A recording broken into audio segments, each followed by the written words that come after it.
This is Grangemouth, right in the centre of Scotland. It's also one of Britain's busiest ports and a home to a massive chemical industry. Here, the Firth of Forth meets the Clyde Canal at the unique £84 million rotating Falkirk wheel. In the 2nd century AD, the Romans occupied these parts, and then 700 years ago, the famous William Wallace led the Scots into battle here. Tonight, we can enjoy another battle, this time on the track and in the field. Scotland takes on Ireland and Wales in the 2007 Bank of Scotland Celtic Cup. Yes, hello and welcome to Grangemouth Athletics Track. Over the next couple of hours, the Scots will hope to defend the trophy. In fact, this trophy that they won in the inaugural Celtic Cup this time last year. But of course, the Welsh and the Irish will be hoping to outclass them, as will a whole group of young Scottish athletes. And if that's not enough, we've also got a whole group of international guest stars for you as well. Talking of guest stars, I'm delighted to be joined up here in the stadium by two legends of Scottish athletics, former world 10,000 metre champion Liz McColgan and former Olympic 100 metre champion Alan Wells. Welcome to you both. Liz, let's start with you. Just mark our cards, 13 events tonight. Who are you particularly looking forward to seeing competing?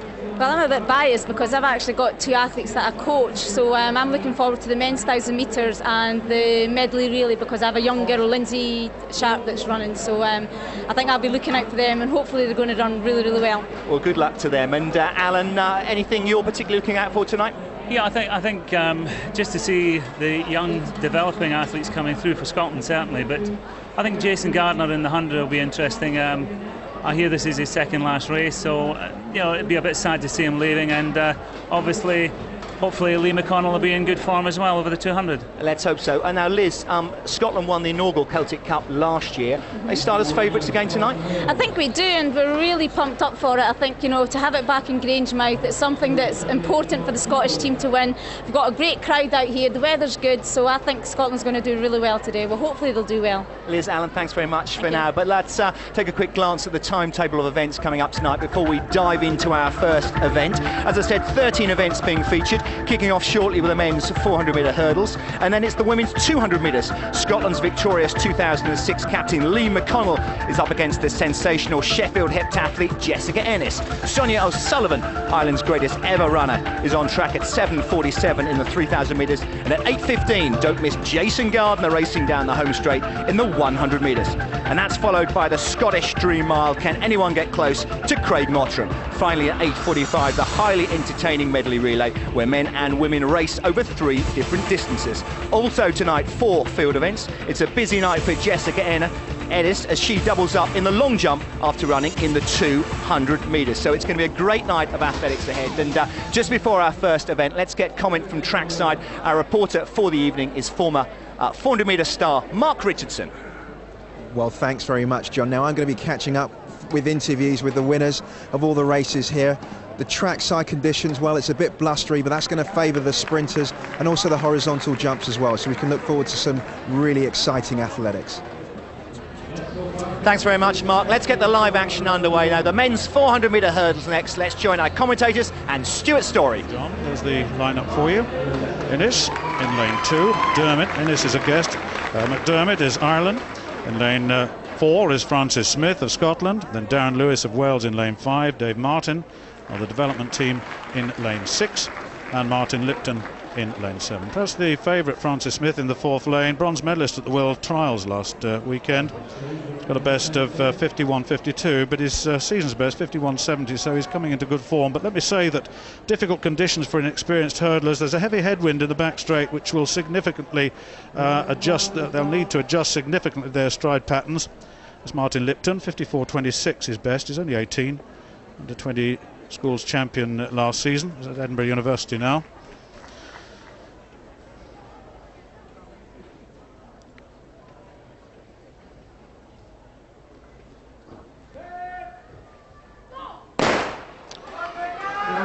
Well, certainly would expect Francis Smith to go off pretty quickly. Not much in it, actually. Around Dave Martin, the development team's gone off very quickly. He was a gold medalist at the European Junior Championships over 400 metres in the white top.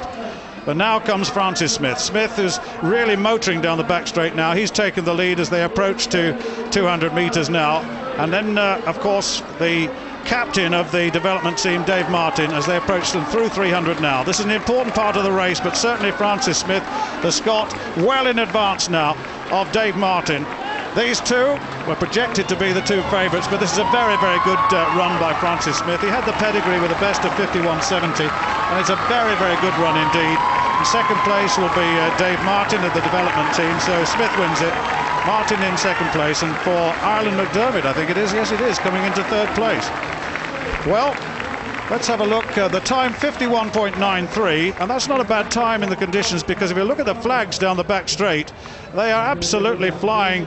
There's a very, very strong headwind indeed, but that went really much with the form book. The Petrivi athlete really performed at his almost at his best, just a couple of tenths outside his season's best. Tim?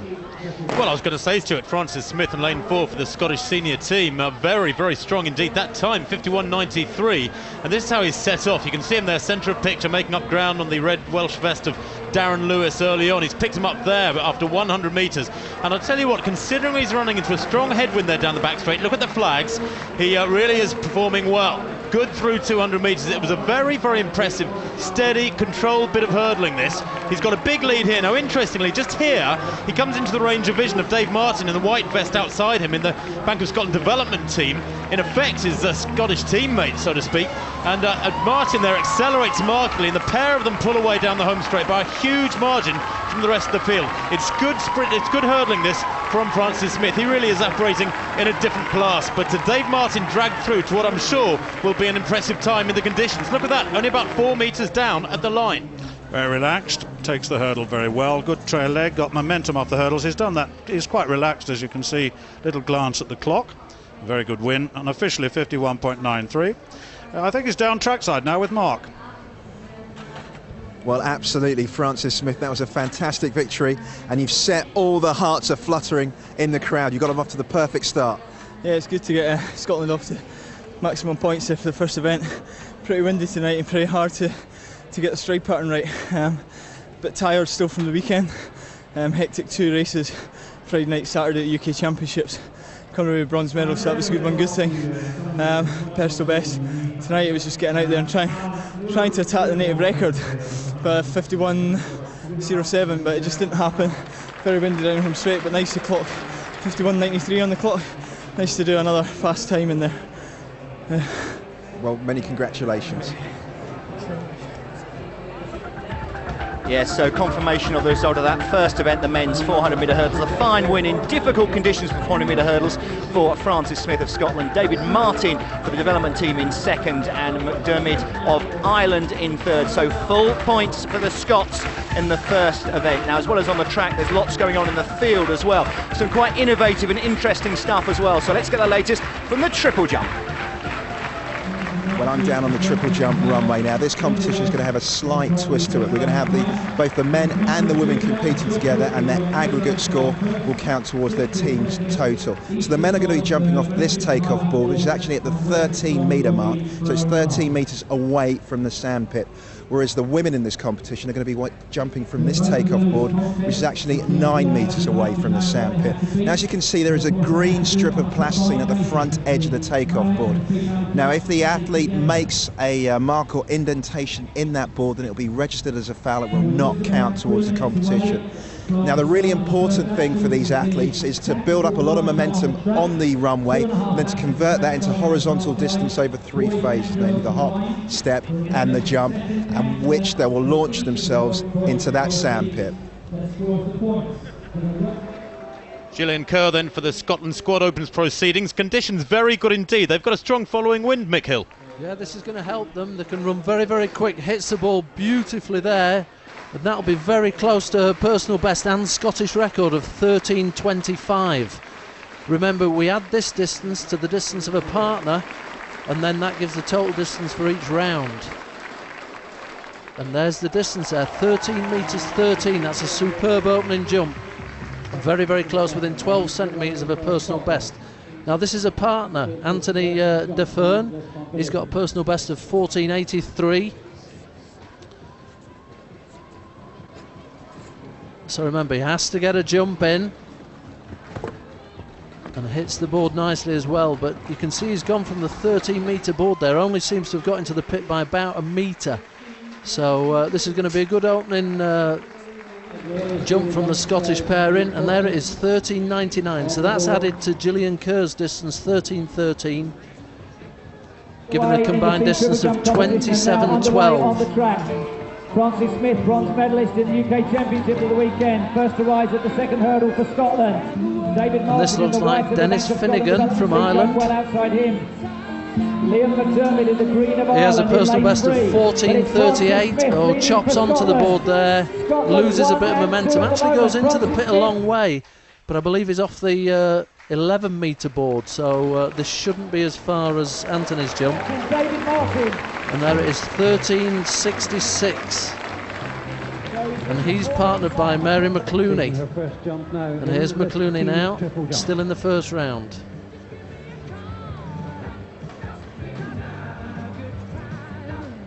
You can see the blustery conditions. She's way behind the board there, so a lot more to come from Mary.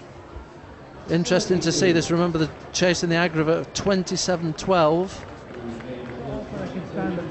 McClooney's jump, we're waiting for it. And there's the aggregate, 24. It's actually 11.32. So they're into second position. Quite a long way behind the 27.12.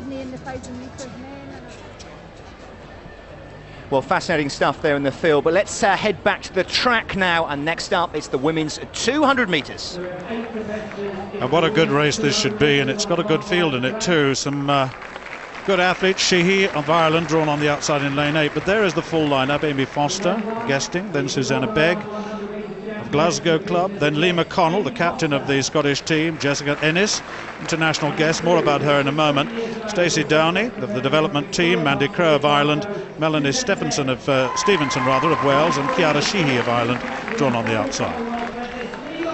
Well, what about Jessica Ennis and Lee McConnell? A rare excursion for Lee over 200 metres, the Shaftesbury Barnet Harrier, 23.61 her season's best thus far. She's got a good lane in lane 3, just inside Jessica Ennis, who's in great form at the moment, winning the high jump and the hurdles in the World Championships trials. There's Ennis, just outside Lee McConnell. McConnell, of course, her best season 2002 in Manchester, the Commonwealth Games. Outside Ennis is Stacey Downey, best of 24.18. Mandy Crowe from Ireland, and Melanie Stevenson of Wales, Cardiff Club, and Chiara Sheehy of Ireland, the Dublin City Harriers. She's at 23.68. She'll be the hare really, and I would expect her to feature in this. They've got a good following wind in the home straight, so we should get a reasonable time out of this. But certainly Jessica Ennis, her top heptathlete at the moment, 6,399 her points this season. She's achieved that in Poland earlier on. And really she'll be doing 2 more events at the weekend in the Northern League. She'll be doing the shot and the javelin. She's chosen to do the 200 and the long jump here, which we'll see her later on in the long jump. So there we go, Foster, Begg, McConnell, Ennis, Downey, Crowe, Stevenson and Sheehy, the women's 200 metres.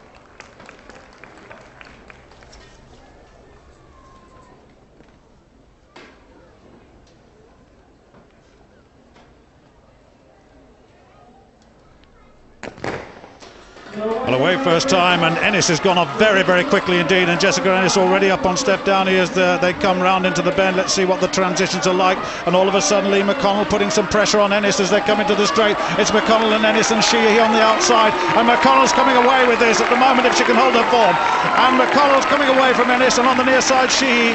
McConnell gets there, and Ennis in second, Sheehy in third, and the time 23.36, and that's a season's best for Lee McConnell. Didn't have as good a start as Jessica Ennis, but my goodness me, her transition into the straight was great. She really powered into the straight, and then Ennis didn't quite have the power to hold her off. She ran well in the difficult 8th lane, she really did.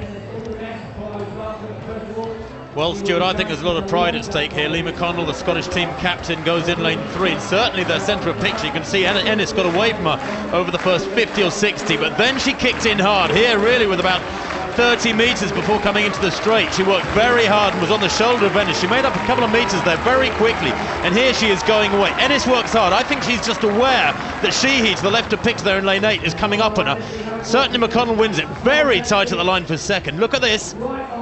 Goodness me. Well, it might have been Sheehy for Ireland in lane 8. Well, certainly the real pressure lanes were here. McConnell versus Ennis. And a very, very good performance by Lee McConnell. Didn't do well over the hurdles at the weekend in the trials. Goes to Osaka in the 4x4. Let's hear what she's got to say now. She's down with Mark. Well, Lee, that was a real captain's performance. Thank you. No, I enjoyed that. It's hard to concentrate. The kids are so good. They're screaming your name constantly, so it's fantastic. And it must be brilliant getting back to winning ways. Yeah, it's nice to get after the weekend to come back out and to put in quite a solid performance. Many congratulations. Thank you. OK, let's go for a quick break. Coming up shortly, the men's 1,000 metres. We look forward to seeing you soon. Well, Brian Whittle is down at trackside with the Scotland captain and the winner of the 200 metres for the second year in a row, Lee McConnell.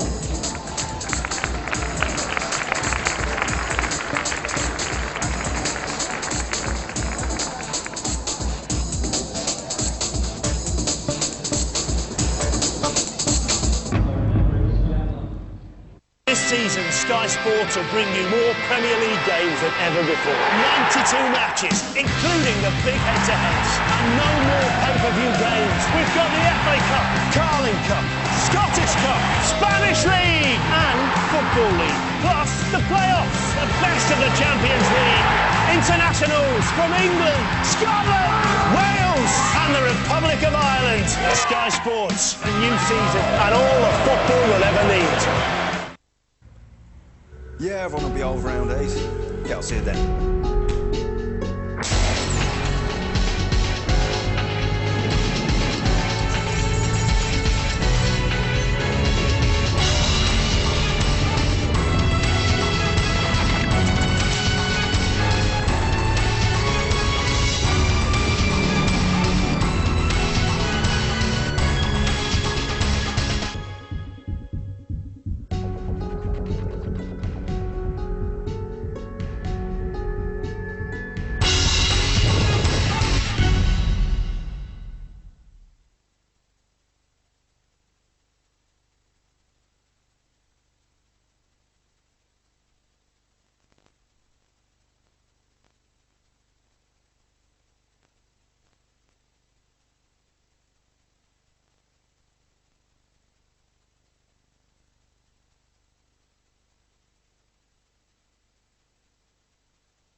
Welcome back to the Celtic Cup, live from Grangemouth Athletic Stadium, where the Scots are taking on the Welsh and the Irish. Let's just confirm that last race result, the women's 200 metres, one of the clashes of the night. Lee McConnell, well, what a captain's performance that was for Scotland, winning in a season's best from Sheehy of Ireland, rather guesting for Ireland in second, and Jessica Ennis, the heptathlete, in third. Lee McConnell wasn't going to be beaten by a multi-eventer tonight, was she? OK, let's get back to the track now.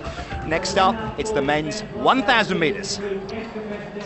Thank you, John. Yes, 2.5 laps of the track for these 8 men in the 1,000 metres. 2 track events so far and 2 victories for Scotland, and there's a good chance of it here in this one with Graham Aldney for the Scottish squad, the 22-year-old in very good form this year. 147.7 already. That's the favourite, perhaps on paper, the Northern Irishman, James McElroy. 30 years old now, McElroy. His personal best, 2:15, is of the highest world class, but he's not been in great form of late. That's McCloy of Ireland. McCloy only 1:51, his personal best. There's Aldney. Very classy performer, it has to be said. that personal best set just last month of 1:47 for 800 metres, suggesting he can go very, very quickly here. I would have thought around 2:20 in good conditions, maybe quicker for 1,000. Other starters there, Kevin Kane as a guest, Ian Munro as well for Cambuslang Harriers, he's a guest.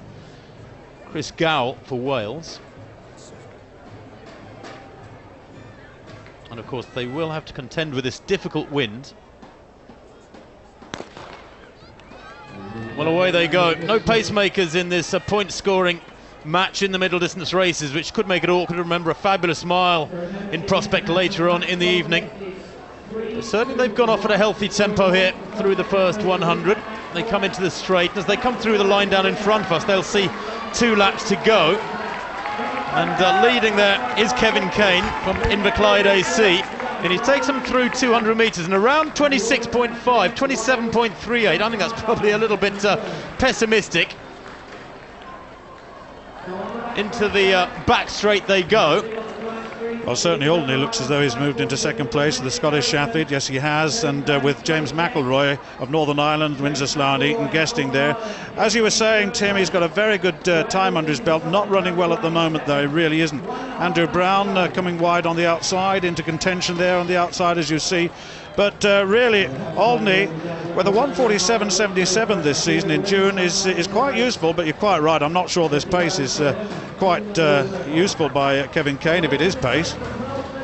Well, nobody seems keen to go with it. Jim McElroy really isn't in very good form at all. He's had some awful runs in recent weeks. He's in second place at the moment, leading the main field, I suppose. And they come down now towards the bell, and the pace has slowed pretty markedly, I have to say.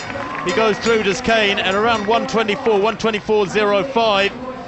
But even at that tempo, he has a lead of, what, 3 or 4 metres. McElroy in second place. The Welshman there, Chris Gow, I think in third place in the red strip, has got McElroy certainly in his sights now, as Kane begins to slow into the teeth of that gale up the back straight.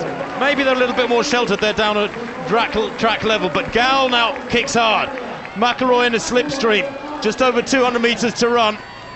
McElroy, remember, a very, very useful 400-metre man as well.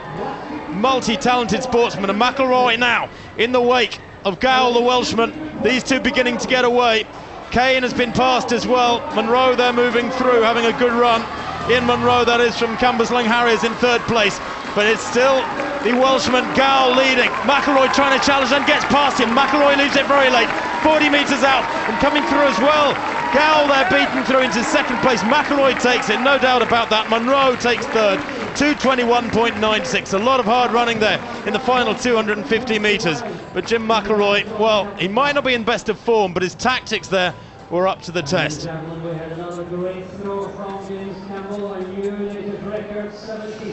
Well, this was the early part of the race, and certainly this is the point at which Chris Gow, a 21-year-old, the best of 1:48.59 for 800, really started to take it on here, and he thought that he'd done enough. McElroy is so inconsistent, he really is. He's a 1:44.65 man at his best. Didn't do very well in the trials. Here he's come back, and Gow, who ran a much more evenly paced 1,000 metres, finds himself under pressure, and you can see the tension in the face too. But good run by Ian Munro too. Been injured a lot. He's 23-year-old, but McElroy, though, he wins this one, and I just wonder what his thoughts are about it.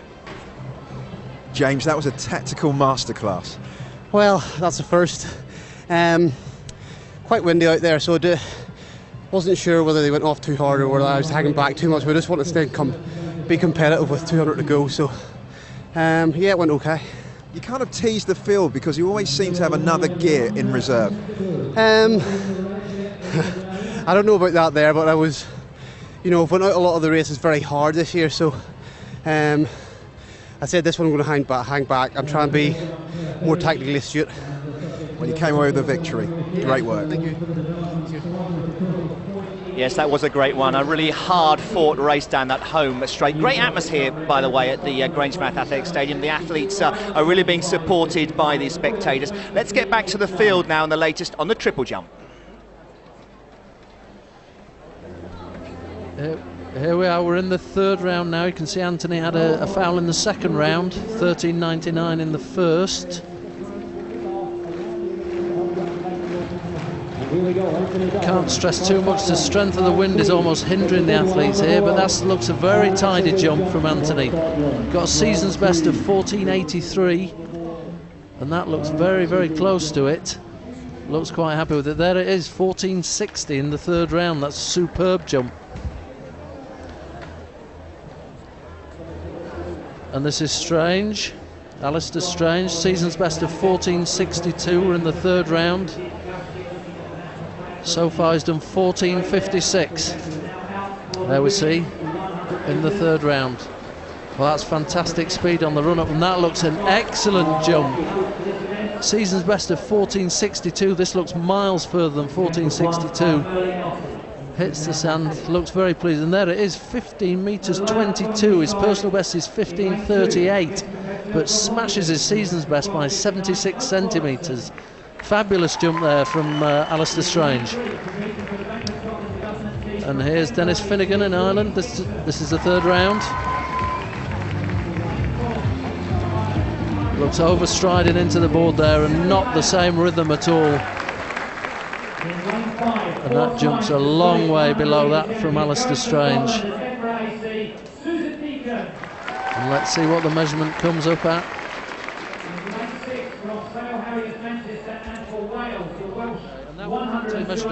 Well, there they are for the start of the 100 metres for women. Let's have a look at the lineup. Hope Robertson, who's guesting on the right of your shot in lane 2. They're not using lane 1, incidentally. And Louise Dixon. That is Hope Robertson. She's got a best of 12.59. She's an under 17, drawn in the second lane. Comes from the Lockerbie Club. Louise Dixon next to her. She's got a best of 11.89. Broken 12 seconds this season. Slightly wind assisted. She's 20. A serious contender in the next lane is Emily Marr. Now, Emily Marr has got to 11.56 as a personal best, just a couple of tenths slower than that this season, the Irish champion. Had a lot of injury, but we'll see how she goes. And so Sue Deacon of Scotland, a season's best of 11.81. She's won the Scottish title, incidentally, 4 times. She's the current Scottish closed champion. Lucy Evans of Wales, Sale Harrier, her best this season of 11.91, the Welsh 100 and 200 metre champion. Carly Beattie is a guest, she's only 17, good experience for her. On the Celtic Games 100 metres this season, just recently, best of 12.28. And then Rebecca Riches, she's also guesting, another youngster at 12.49. Valuable experience for these youngsters, but certainly there is the list again. So Robertson, Dixon, Marr, Deacon, Evans, Beattie and Riches. Now then, the start absolutely vital. Get the race underway, establish the tenor of the race. So watch lanes 4 and 5, that's the athletes 3rd and 4th from the right of your picture. Lane 1 not being used, let me just remind you of that. So.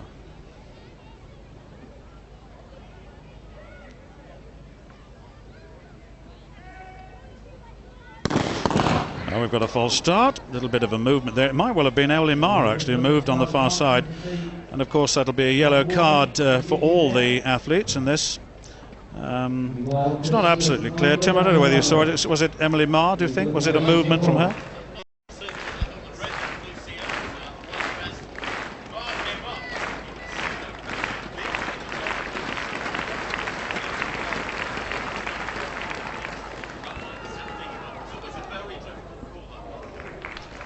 Yes, indeed. Emily Marr, though. She had a lot of injury. Won the double in the sprint gold at the European Youth Championships. That was the Youth Olympics, so-called, in 1998. So she's a real talent, there's no question about that. Looking to get somewhere near that time of 2005. She has run 11.40, that was wind assisted in 2005, just stamping on those blocks, making sure they're solid. But Susan Deacon, the Scot, is in good form at the moment. Also, this is Rebecca Riches, who's in as a guest.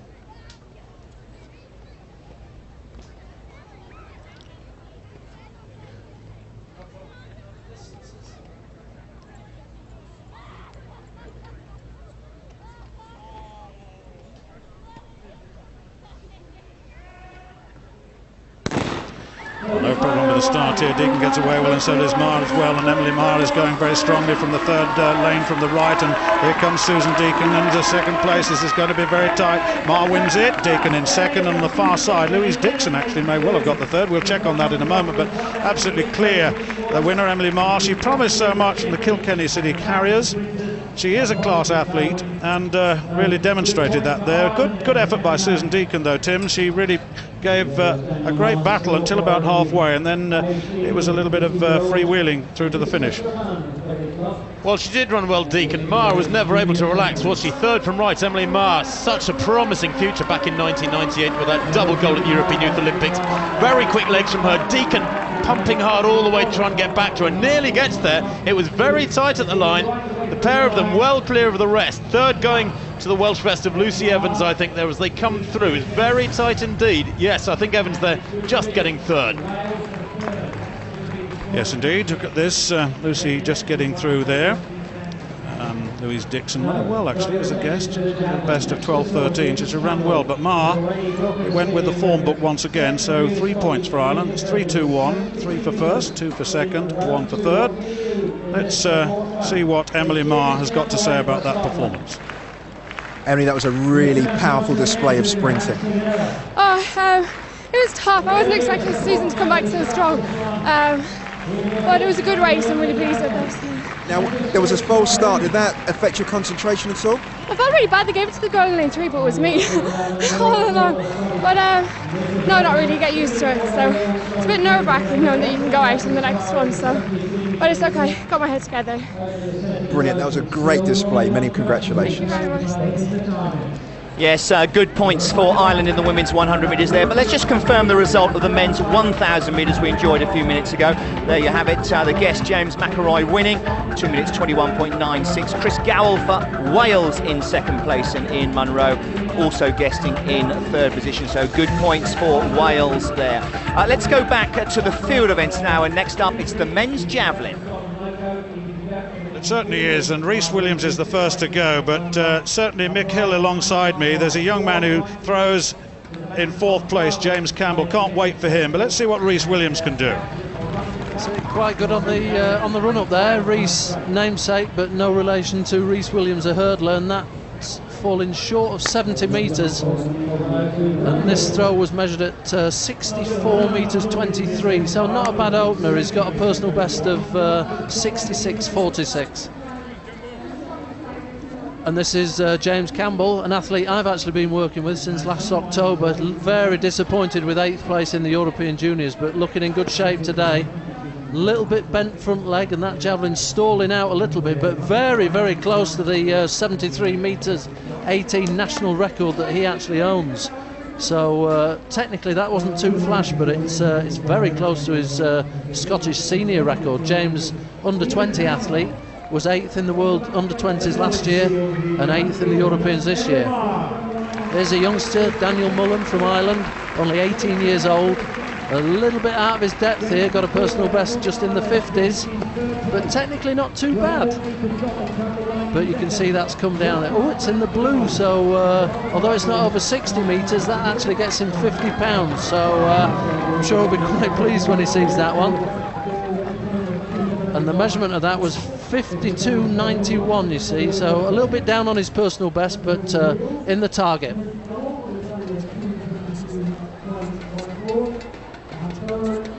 OK, let's now get confirmation of the result of that women's 100 metres. Full points for Ireland. Emily Mayer winning 11.82. Susan Deacon for Scotland in second, and Lucy Evans for Wales in third position. Also, that men's javelin, by the way, a fantastic competition. Those athletes going for targets as well as distance. Lots of innovation going on here at the Celtic Cup. OK, let's take a quick break. Coming up next is the women's 1,000 metres on the track. We look forward to seeing you in a moment.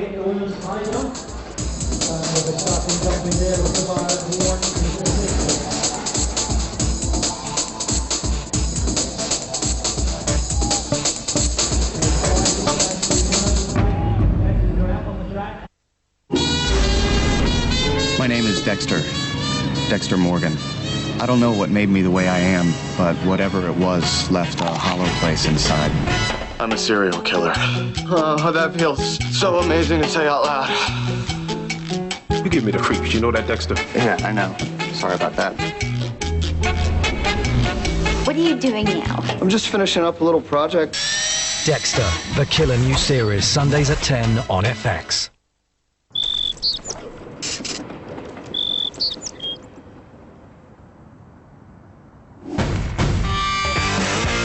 Budweiser's summer is shaking Dublin this August with the Foo Fighters, Nine Inch Nails, Kaiser Chiefs, the Fratellis and many more. Answer the call. Want to save hundreds on your home insurance? Talk to 123.ie. If we don't beat your renewal quote, we'll cut our quote by up to €100 and then give you another €100 when you switch. So for better and cheaper home insurance, call us on 1850 699 123 or visit 123.ie. If you don't, you'd have to be completely a total, or you're just 123.ie. Just log on and save money. Who's got the secret to visible wrinkle reduction? You have. It's your own collagen, which keeps skin plump and wrinkle-free. Rock introduces Retinox Plus. Containing retinol, it smooths even deep wrinkles. The result? Visible wrinkle reduction. Retinox Plus from Rock. We keep our promises.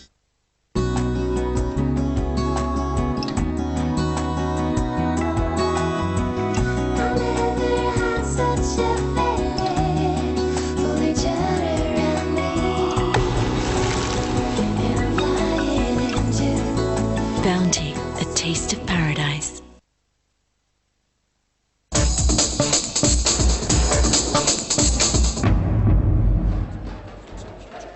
Welcome back to the Celtic Cup, live from Grangemouth Athletic Stadium. The Scots are taking on the Welsh and the Irish, plus a whole host of international guests as well. Well, after 4 events, let's now check out the match score. Well, this is where we are. Scotland are leading. Well, no, Scotland and Ireland are both on 9 points, with Wales back in third on 6 points. So it's certainly very close to the top of the leaders board after just 4 events. 13 events in total, of course, being contested today. Let's go back to the track now. The women's 1,000 metres has just begun. It has indeed, yes, just 200 metres run. This promises to be a marvellous clash between Katrina Wootton, the youngster, the 21-year-old from England, who is a guest here in the yellow vest. She's in third place, second place now, between her and Joanna Ross of Scotland in the blue vest. Ross beat Wootton in June in Glasgow over 1,000 metres. This is a rarely run race, only 7 starters in the field. There's Wootton in the yellow. Now, she was one of the delightful surprises in Manchester at the weekend when she won the 1,500 metres UK title and the World Championship trials, but she hasn't been selected. The team, remember, the British team, announced this morning, but she has only got the B standard, Katrina Wootton, so she's not in the squad, but running with renewed confidence, I'm sure, here, the 21-year-old.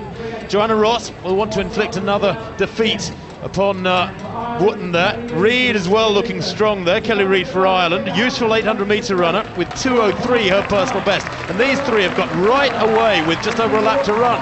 Yeah, it was an early break, wasn't it? Not entirely expected, but Ross with a season's best, 2:39.89, which equates to a personal best, just under 400 metres to go, 600, 1:37.66.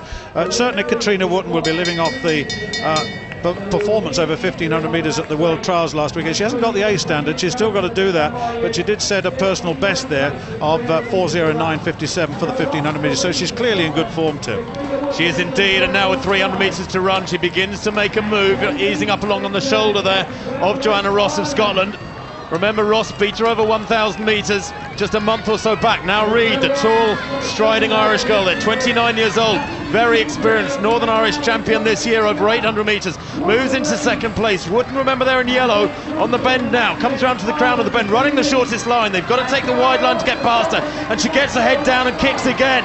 It was such a brave run from her at the weekend when she won in Manchester in awful weather. The weather's much better here, and conditions are going to lead to surely a quick time here. But here comes Joanna Ross again.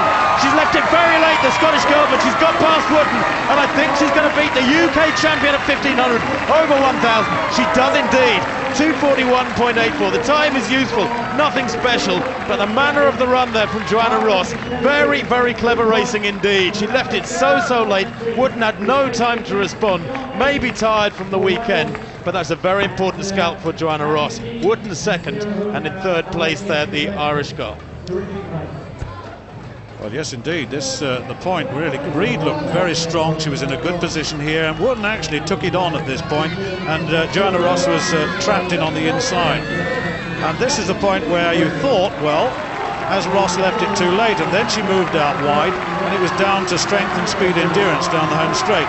Katrina Wootton just rocking and rolling just a little bit short for her, but still nevertheless a good performance, but a very good performance by Joanna Ross. She set the Scottish native record, 2:39.89 at the Grand Prix in Scotstoun in June, and she's building on that already with Kelly Reid in third place, really suffering in the end, Tim. She did, yes, she died badly down the home straight. The battle between these two out in front taking them well clear, but certainly Ross there winning comfortably. Wootton second place, I think, running on tired legs, to be fair. She must be emotionally tired as well, and Reid in third. Well, we can catch up with the winner, Ross, now. Joanna, that was a real game of cat and mouse. Yeah, I mean, it was tough. I ran it, which is pretty tough in this wind. I let them go past me just with like 150 to go, which kind of gave me a wake-up call. I was like, oh, so I felt strong at the end, so felt good. It just shows how much confidence you must have in your sprint finish. Yeah, I mean, the finish is pretty strong at the moment. It's just the kind of middle half of my race that I need to work on. But yeah, I was pleased with that in the conditions. So. Now, 1,000 metres is a race that's not often contested. How did you find it?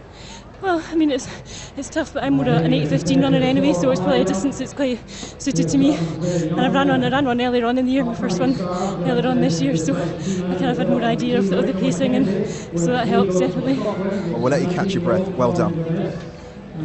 Well, congratulations to Joanna Ross. Full points for Scotland in that women's 1,000 metres. We'll have the full result coming up in a few moments' time. But let's get back to the field and the latest in the triple jump. And this is Gillian Kerr. We're in the third round of the triple jump. Leading with that combined total of 27 metres 12. Also decelerated on that one, not too bad of a jump. They jumped 13 metres 13 in the first round, and that one just losing a bit of form through the jump phase, and there you can see almost a metre down on a competition best of 13.13. And this is her partner Anthony DeFern, 13.99 in the first round, 14.60.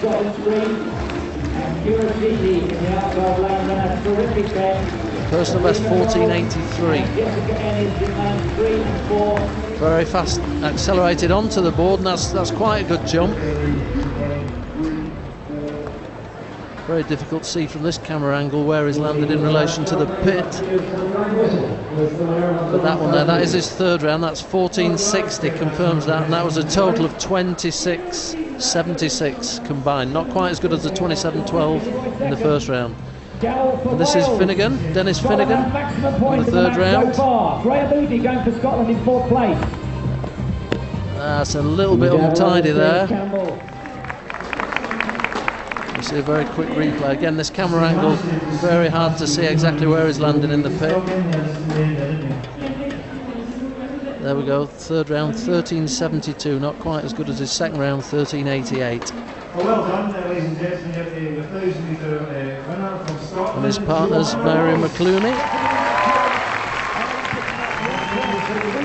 XC, improving with every jump.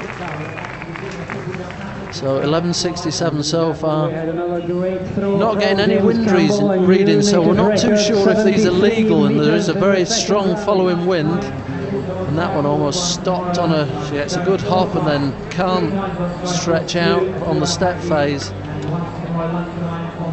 And that one, so you can see she's not too happy with it, but at least it was a jump.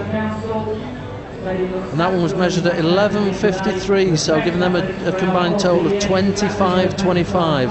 The graphic there, not the right one, but confirmed that was 11.53, combined total of 25.25.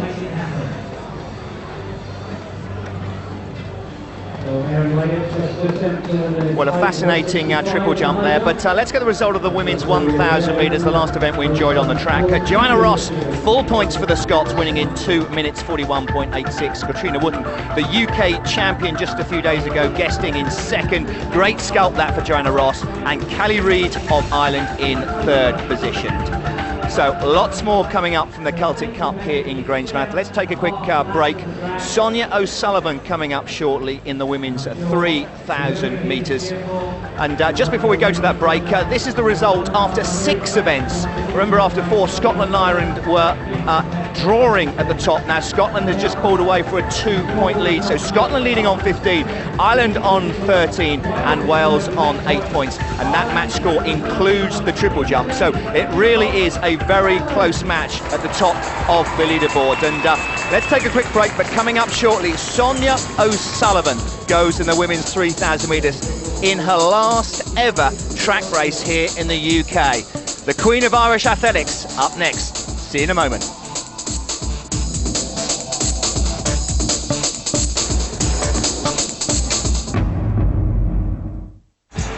They have done the impossible. The first team in the Premiership to be bottom at Christmas and yet stay up. Where are you? Let's be having you! Redknapp! Oh, Jamie Redknapp! He's worried, he's worried, he's won. Blackburn Rovers are the champions. We were there, and we'll be there again. She's suffering from heartburn and needs Gaviscon. Go, go! She can feel the cooling and soothing already. Gaviscon, what a feeling. You're from Ireland? Yeah, so you see these handsome devils over here? Huh? Well, the guys beside them are my friends. If you want me to stay, I'll be around. That's my new boyfriend. Yeah, but we're only talking. You have 2 choices. You can either leave now or stay and face the music. They're not great options, are they? What's going on, man?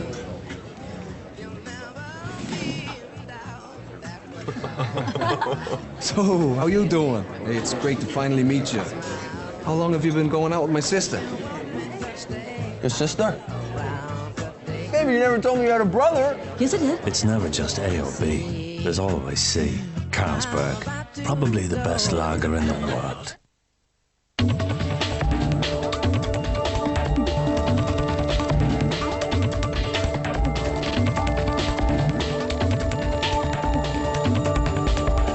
Just 2% dehydration can affect your exercise.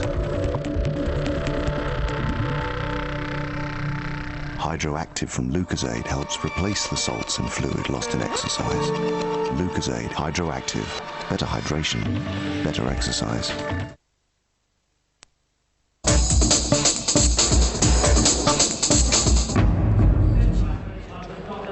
Welcome back to the Celtic Cup. Live international athletics from Grangemouth Stadium here in Scotland. Now our next event is one of the feature events of the evening. It is the women's 3,000 metres. And going in this one is Sonia O'Sullivan, the Queen of Irish Athletics, running for the very last time in the UK in a track event. Thank you, John. Yes, Sonia O'Sullivan, well, the Queen of Irish Athletics, there she is, now at the age of 37, probably one of the queens of global athletics. She's graced tracks all over the world, prolific racer in her prime, 1995 world champion over 5,000 metres, an Olympic silver medalist in Sydney 7 years ago. There's the full lineup. Freya Murray from Scotland, 23 years old now, a very promising youngster, has had a few injury problems over the last couple of years, but O'Sullivan very much the favourite here. Emma Waterhouse goes there as a guest as well, Nicola Gold for Scotland too, but O'Sullivan, well, first ever athlete to record a world cross-country double victory. That was at Marrakesh in 1998. She's a good marathon runner as well, plans the Berlin Marathon in September. Still in hard training for that, we understand. But this is in fact a farewell race for Sonia O'Sullivan.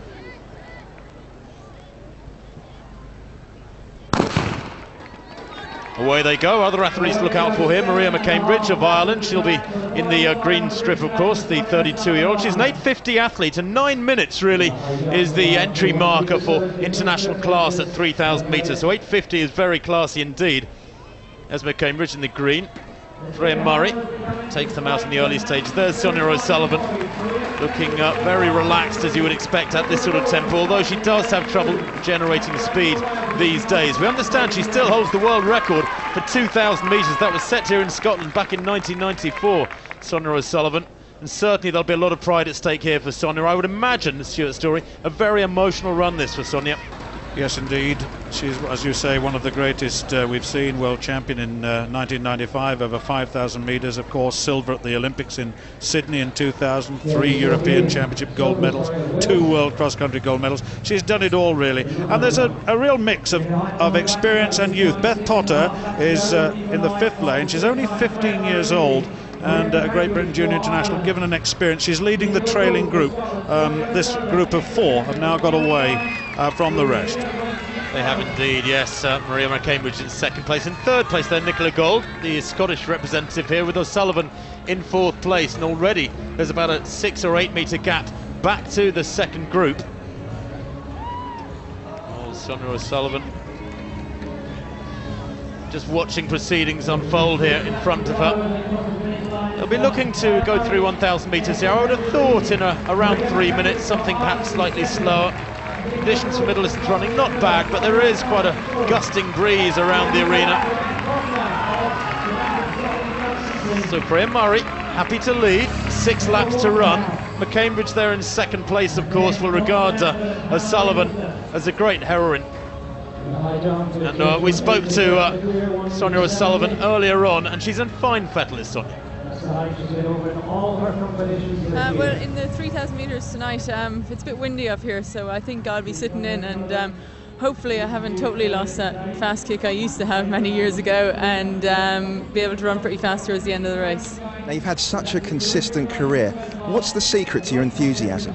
I think I just really enjoy running, and I think, I just love being fit and healthy, and I suppose having 2 young children now, age 8 and 5 years old, makes me want to kind of, I suppose, lead by example and, inspire them to possibly go out there and enjoy the outdoor life.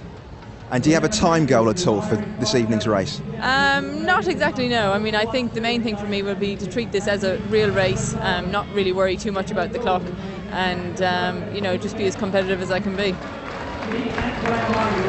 Well, she's always been very competitive, has Sonia O'Sullivan. I spoke to her partner and manager Nick Bideau yesterday. He said he thought Sonia's in around 9:15 shape. They're coming up to 1,000 metres now, and it is some way outside 3 minutes. It's 3:06.9 on the slow side, Stuart. Yes, it is. It's interesting. We must give a mention to Freya Murray, the Scottish national cross-country champion, who's led this race right the way through the Edinburgh Club, just ahead of Maria McCambridge. Remember, Murray, very quiet season so far. She's got career bests of 4:15.85 at 1,500 metres, 9:19.45 at 3,000. So, she's inexperienced at 3,000 metres and certainly has done very, very well at cross-country. And McCambridge, you mentioned it earlier, has run very well this season. She's the Irish 5,000 metre champion. She beat Sonia O'Sullivan in doing just that. And Sonia looks to me to be dropping off the back just a little bit. She has indeed, yes. Sonia about 5 or 6 metres down behind this trio now. You'll see her just come into shot. There it is. The gap is there, and really this is a pace at which Sonia O'Sullivan had been able to jog a few years ago. This is 10,000 metres tempo for Sonia O'Sullivan. But Freya Murray doing all the damage. There is Sonia. This matters not a jot. She's a lady who's given us so much pleasure over the years. Of course, Britain's joyed by anything that is successful from the British Isles, and Sonia has sent them berserk with 4 laps to go. She sent them berserk in Ireland on so many occasions. Lovely to see her here in Grangemouth, albeit now some 8 or 10 metres down, because Freya Murray, Maria McCambridge, the compatriot member of Sonia O'Sullivan, and in 3rd place Nicola Gold from Scotland are pulling away with every stride. The gap is now about 15 metres. Well, when you talk about the 3,000 metres and Sonia, well, her 3,000 metre personal best was a European record all the way through from 1994 to 2002. So while she's not now in that top group, she is an accomplished athlete, and it's great just to celebrate her at this time. Well, they go through that. That's another 75-second lap. They're operating at a very, very steady pace. O'Sullivan back in 4th place, and actually now just being reeled in by Beth Potter, the development squad athlete. development athlete from Victoria Park City of Glasgow Athletics Club. Might well be caught over the next lap or so. The gap is fully 20-25 metres, with Freya Murray still leading. McCambridge there, sitting on her shoulders, determined not to lead. Still in third place as Freya Murray now has passed, and McCambridge, as I say that, just moves into the lead with 3 laps to run. And it's Nicola Gold of Scotland in second. Murray, from the guesting Edinburgh AC athlete, in third place. Just needs to hang on to these two now. McCambridge making a concerted challenge now to try and draw clear. O'Sullivan really suffering. The gap all of a sudden has grown to 45-50 metres. Yeah, we're just over 2 3/4 laps to go in this race, and as you say, Maria McCambridge of Ireland is just winding it up now, and Freya Murray is now paying for taking that early pace on, and it's now down to 2. Nicola Gold has got a season's best of 9:9.69, made a big breakthrough in 2006, beating Hayley Ubbins, and there we go. Young Beth Potter is 15 years old, and what a moment this is for her. She'll look back at this videotape and say, wow, just to run alongside the likes of Sonia O'Sullivan, and so you've got the experience of the past with perhaps the future, and the real athlete who will probably do very well over 3,000 and beyond later on. Well, that tells a story in itself, that picture, doesn't it? A 15-year-old Sonia O'Sullivan at the age of 37, old enough to be her mother. Nice scene in a way. 2 laps to go, and McCambridge there with Gold, looking to get maximum points for the home squad, but McCambridge is the most experienced. The 2-kilometre time, by the way, 6:13, as we see the 3rd and 4th places there. Potter running right alongside O'Sullivan. It's almost as though she feels it would be rude to go past the older athlete with more experience. She's running outside around the bend, therefore running a longer line. That's the leading duo, McCambridge from Ireland with the Gold. The Scot has never broken 9 minutes. McCambridge from Ireland has run 8:50, almost 20 seconds quicker on paper. But so often you have to tear up what the statistics say and just watch the racing unfold in front of you. Freya Murray there, of course, mustn't forget her, isolated in 3rd place, having done so much of the work through the first half of the race. And here are the 4th and 5th places. I almost forgot about Freya Murray. But Potter is still on the shoulder of Sonia O'Sullivan, will not go past her. A straightaway and 1 lap to go, so about 460 metres to go, and this is a real battle, and I just wonder who's going to prevail here. Gold putting the pressure on, the response coming from McCambridge, and look at this look of determination with 400 metres to go, and that's the bell, and all of a sudden Nicola Gold takes it on, but McCambridge won't have it, holds the inside lane, makes the Scotch. If she's going to go past, she's got to go wide. 8:03 at the bell then. That's pretty good running in these conditions, and they've really picked up the pace here. All of a sudden Freya Murray is about 80 or 90 metres down in 3rd place. I don't think O'Sullivan's going to catch her, but she's now beginning to get away from young Beth Potter. Down the back straight, here's that leading pair. Nicola Gold has just sat in behind McCambridge for the last 3 laps. I wasn't sure whether or not she was being stretched and just hanging on, or if indeed she did have something in her legs. But McCambridge here, determined to hold that inside line. 8:37 with 200 to go. A 69-second lap. That's so much quicker than the previous 4 or 5 laps. And here goes Nicola Gold. The crowd here in the Grangemouth Stadium loving this one, because it looks like maximum points for Scotland again. Nicola Gold then, with about 3 metres from McCambridge, and beginning to grow that gap. It's 4 metres, 5 metres, and she's not going to be caught. This will be a famous victory for Nicola Gold, because she is so much slower on paper and so less inexperienced than McCambridge, but she does take the win. Watch it as she crosses the line. The clock stops at 9:11.62, and McCambridge there in 2nd place, very nearly a personal best there for Nicola Gold. Wonderful running in the conditions. She really did rise to the challenge. And here's the 3rd place for Freya Murray. That's a well-deserved place on the rostrum for her. And Sonia O'Sullivan eases up as she comes to the line in 4th place. They're just eased away from Beth Potter, the youngster, who crossed the line in 5th behind her. Passing over, although the battle there in effect between the generations. Wow, that was a good race, wasn't it? Well, let's just have a look at this. Is where the pressure came on from Nicola Gold, wasn't it? She really has gone from strength to strength since she won that Scottish 1500 metre title last season. Really went 200 metres out, thought I'm going to have a go at this, and in the end she's got very good speed endurance. Needs a bit of strength endurance as well in this, and there's nothing Maria McCambridge, the Irish 5,000 metre champion, could do about this. It was a very, very fine run, a good race in the end, a competitive race, and a good performance by Freya Murray in third, and Sonia coming in fourth place. What a good race. Well, Gold doesn't look round. She doesn't know whether or not she's got clear or not. Good running from her, good concentration, pumping hard with the arms all the way to the line. She's worked hard for that, looks absolutely out on her feet just seconds after crossing the line. Sonia, well, smiles as ever. Glances over her shoulder, back to young Beth Potter, and she's fully aware there of the considerable youth of the young girl who ran beside her for 2 or 3 laps. A very special day this for young Beth Potter. Well, Nicola, first of all, you had to work so hard for that race. Yeah, no, just trying to stick behind and as long as possible. Well, many congratulations, and Sonia, that must have been a race charged with so much emotion. It was, you know, I mean, you dream of winning these races and, you know, having a really big farewell, but, you know, the girls up front, they're strong and they've been training hard, so, you know, they deserve to have the race they did, and, you know, it was too tempting for me to watch the race and then try and keep running as well, and, you know, to have a young Scottish girl come up beside me was fantastic, and I thought, well, I'm not getting behind her because I'm too old for that, you know, I got to help out here, and I just tried to push on as best I can, and, you know, I had a couple of words with Liz McColgan before the race, and she said, what about 9:30? And I said, that would be good, so hopefully I got somewhere close to that.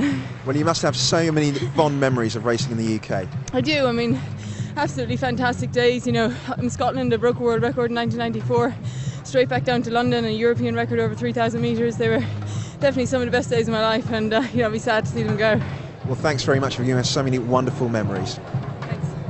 Yeah, it's great to hear from Sonia O'Sullivan. Unfortunately, not the fairy tale conclusion to her career here in the UK, but still great to have her here in Grangemouth. Let's just check out the Celtic Cup match result now after 7 events, so just over halfway. Remember, 13 events in total. Well, Scotland leading, but not by much. Scotland 18 points, Ireland 15 points, and Wales 9 points. Still lots of events to come here at the Celtic Cup. Plenty of scope for the rest to come back. Coming up soon, the 100 metres and Jason Gardner. See you in a moment.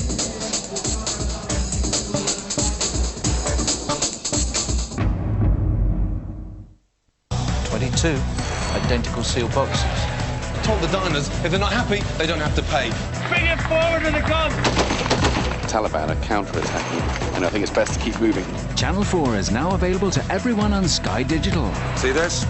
Ned Kelly, proper Irish hero. So if you get Sky Digital, you get Channel 4 thrown in. Deal?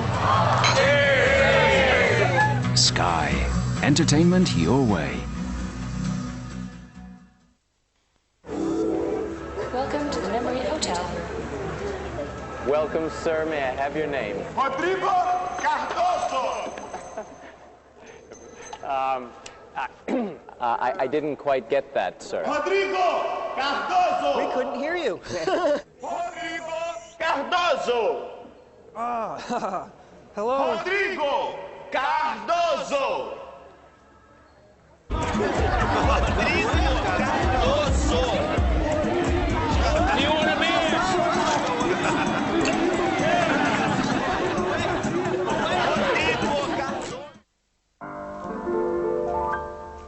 It's gonna be a good day.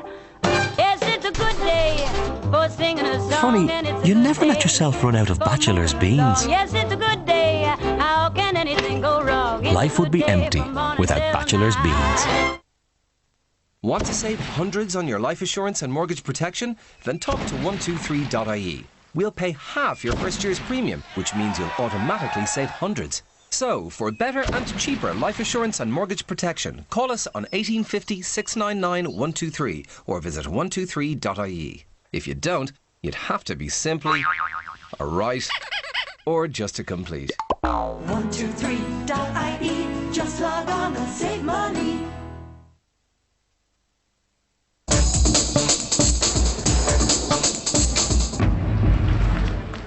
Welcome back to the Celtic Cup, where Scotland, Wales and Ireland are in international competition. Let's just get the confirmation now of that women's 3,000 metres we saw just before the break. Well, there you have it. Nicola Gold winning for Scotland. Great run, 9 minutes 11.62. McCambridge for Ireland in third.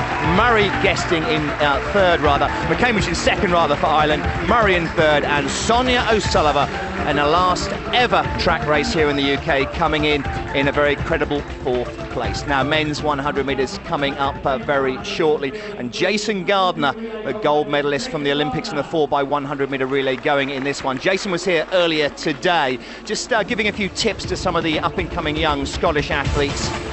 But believe me, he's very focused on running well tonight in the 100 metres. But let's now get back to the action here at Grangemouth Athletics Track, and let's catch up with the latest from the javelin. And this is James Campbell's second round of the javelin, happened a little bit earlier.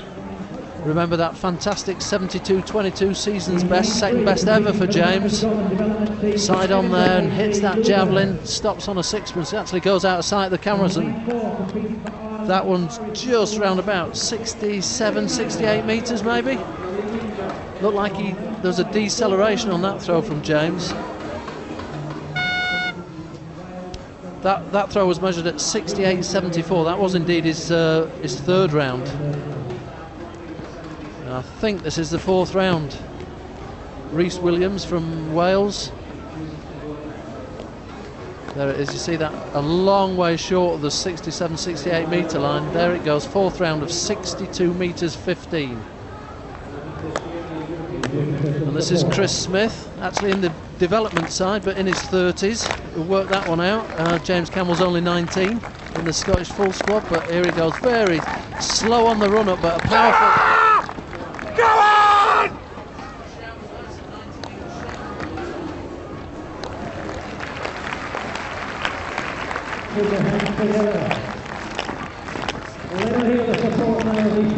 James Campbell. This isn't Daniel Moore, this is James. I see a little bit of a collapse with his left leg there. And that throw, that I think is his fourth round throw. And there it is, and you can see in the second round through a magnificent season's best, 73 metres, just 18 centimetres short of the Scottish record. And this is Brian Mullen, the youngster from Ireland, personal best of 58 metres. This is the last round. See, quite a tidy technique, just needs to get in the weights room and do a little bit, just misses out on the target. And we're waiting for the distance to come up there. Brian looking to get over the 60 metre line. There you see, it's the competition best, 56 metres 18. So some innovation action going on there in the javelin, but let's go from the javelin to the match score, the latest match score.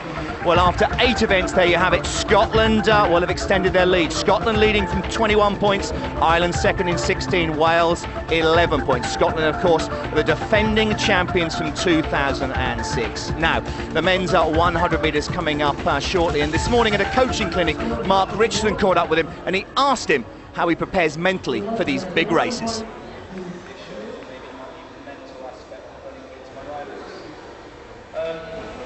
Well, if you've done all the work and everything's gone well, then it's pretty easy, because you know you go to the line full of confidence and knowing you're strong and running fast in training. But you know, in 100 metres, that changes all the time. If you've been struggling with injury, then you're trying to, you know, deal with the issues that you're working with, and that could be, you know, quite a difficult thing to do. But once you get to the line, you've got to forget about what problems you might have, or even how well your training has gone. You've got to focus on that competition and make sure you execute your race as good as possible. Well, the elite end of the sport is really important, but so's the grassroots. Now, you're here doing a coaching clinic session. What are you hoping to find during the course of the session? Well, I think it's important to have these clinics, because you know, talent does come from this level and certainly this age group. So I'm going to be looking at seeing, you know, who's got that talent, who's got that, you know, that desire in their eyes, because it's a very important time for British sport. We have the 2012 Olympic Games coming to London. We've got 2014 Commonwealth Games hopefully coming to Glasgow. So hopefully these kids will be very inspired to make performances good enough to make those championships. I mean, all credit to you. It must be a wonderful opportunity for them to rub shoulders with an Olympic champion. I hope so, and that's certainly the intentions that we're trying to create here today. When I was a young athlete, I would have loved to be able to meet Olympic champions, and I think the sport's come on a long way where we can actually put athletes like myself in place to hopefully inspire the youngsters. Some fascinating comments there from Jason Gardner, but it's almost time for the talking to stop and the running to start, because the men's 100 metres coming up shortly. First of all, though, let's get all the latest from the high jump. Yes, thank you, John. The high jump has been carrying on over at the far end of the arena while everything else is going on around it on the infield. Kerry Stoko here from Wales, a youngster with a pretty good personal best, Mick, but going here at what should be for her a very easy height.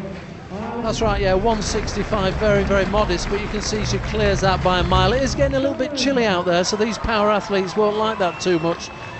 Kerry has a personal best of 179, 175 this year, so we'll be looking to go much higher.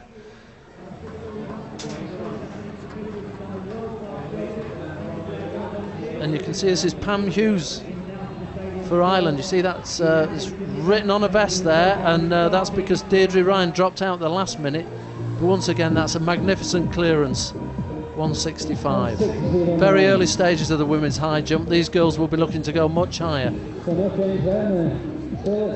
this is Mackenzie for Scotland, Rachel Mackenzie, personal best of 176, only 19 years old, so very new to the sport. And once again, very comfortable clearance at that height. With the fact that Deirdre's dropped out, who had a personal best of 192, all of these girls are capable of winning this competition. It's going to get very interesting as the bar gets a little bit higher.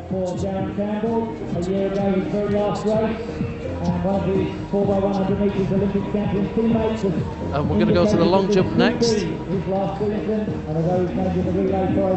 And here we are, this is Kelly Proper from Ferrybank AC, 19-year-old, personal best of 6 metres 34, actually 11th in the European Junior Championships just a week and a half ago, so obviously in great form.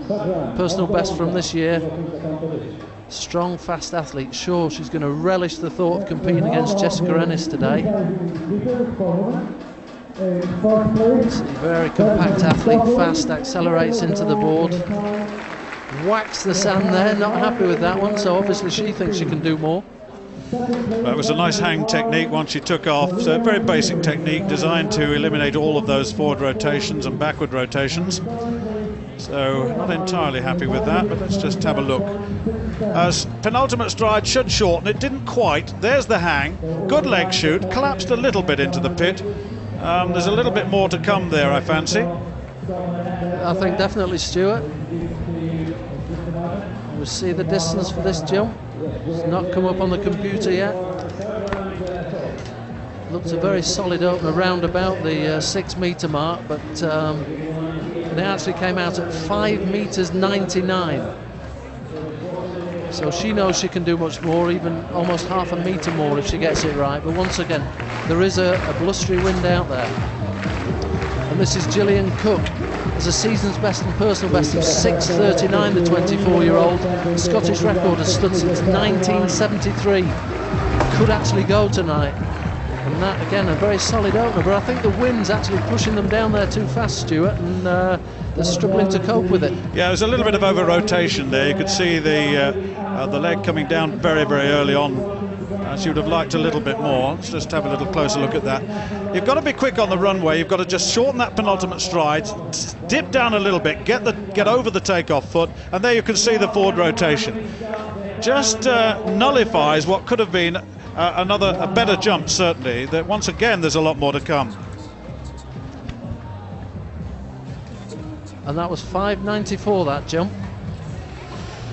Well, the men's 100 metres, and in the yellow top is the man of the moment, Jason Gardner. But there's the full lineup: Adebowale, Ademoyewo of Wales, he's guesting in lane 1, Jamie Cool in 2, Bradley Williams of Wales in 3, Jason Gardner, guest, in 4, Donoghue of Ireland in 5, then Nick Smith, the Scot, in lane 6, Ryan Oswald in 7, he's from the development team, and Pat Swan in lane 8. Well, this young man, Adebowale, Ademoyewo of Wales, got a best of 10.63, but that was back in 2005. He also had a windy at 10.55. Not sure he's in that sort of form at the moment, but he's got the inside lane.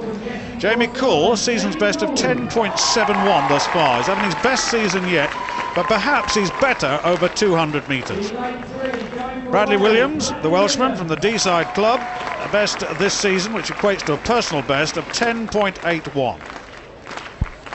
Well, Jason Gardner, fourth in the World Championship trials last weekend. He's one of Britain's sub-10 second competitors. That was in 1999, of course, in Lausanne, 9.98. Struggling a little bit, won the European indoor title several times. This is Gerard O'Donoghue of Ireland, 10.76 this season. He's been a bit quicker wind-assisted, 10.60. Now, Nick Smith, now in 2004, he was running 10.28. He's got a season's best of 10.42. He's got a very strange use of his arms in this sprint. We may well see that, unless he's corrected it since I last saw him. That's Oswald. It's 10.73, the Scottish under-20 champion of both 1 and 200. There's Pat Swan. He's at 19. He's a 200-metre specialist, and he's taken the outside lane. Well, Jason, European indoor titles in 2000, 2002, 2005, and again in 2007. It wasn't a great start to the season. He had to develop into that peak in the European Indoor Championships. Fourth in the World Championship trials, as I said last weekend, but he's always there, and I would think eventually he will go and join the squad in Osaka, the relay 4x1 squad. Of course, he is an Olympic gold medalist with that relay in Athens in 2004. So the men's 100 metres. So look how they settle. Last little look by Nick Smith. Look at Gardner, just looks to the finish.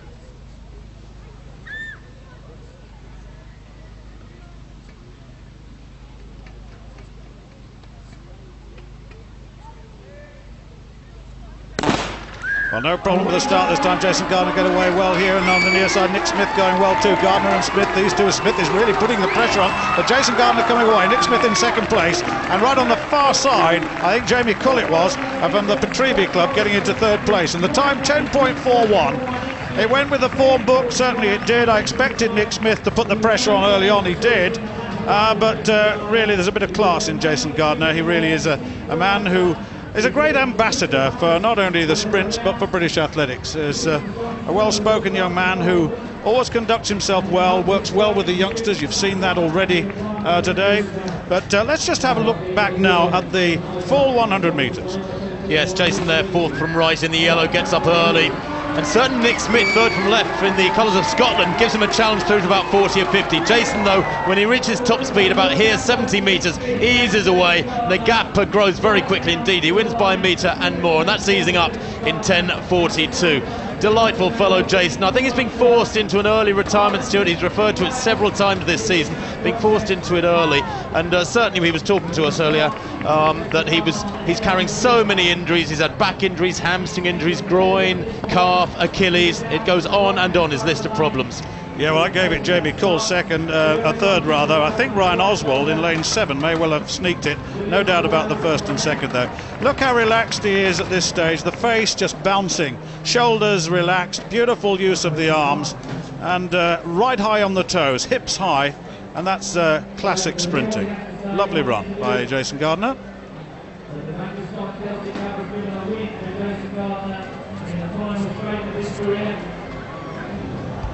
Well, I tell you what, a lot of autograph hunters down there, and I'm not surprised really. But he came here, and he's, as Tim was saying, he's had an awful lot of injuries, and when you consider that, he's had back problems, he's had Achilles problems, which are compensatory injuries as a result of his back. He's had all sorts of problems, but he still keeps going. But I just wonder for how long, Tim.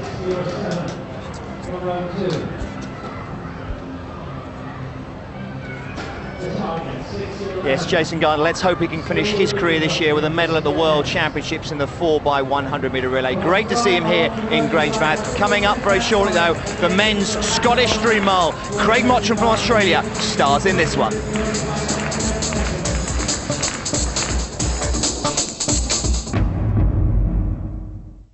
Follow the build-up to the new season. Thursday at 5, Sky Sports 1. Arsenal travel to Holland for the Amsterdam tournament. And Friday at 5 on Sky Sports 1, Liverpool challenge in the Rotterdam tournament. The pre-season tournaments continue Thursday on Sky Sports. Yeah, everyone will be over around 8. Yeah, I'll see you then.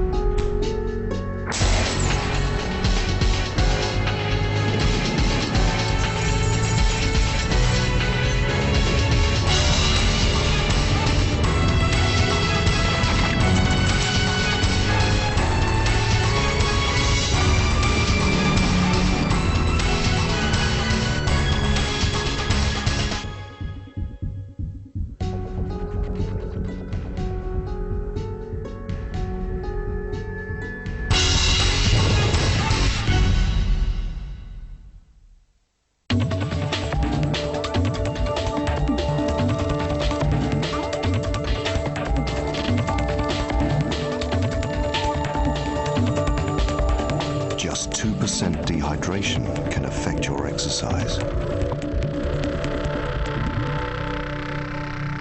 Hydroactive from Lucozade helps replace the salts and fluid lost in exercise.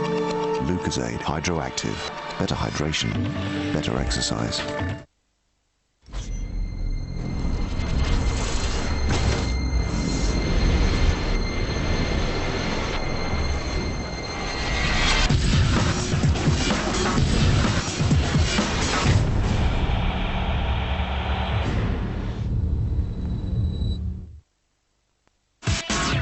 Preparing for the World Cup.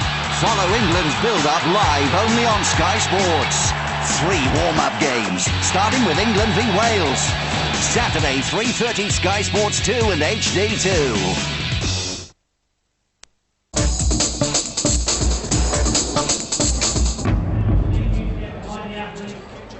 Welcome back to the Celtic Cup, live international athletics from Grangemouth Stadium. Let's just confirm the result of the men's 100 metres.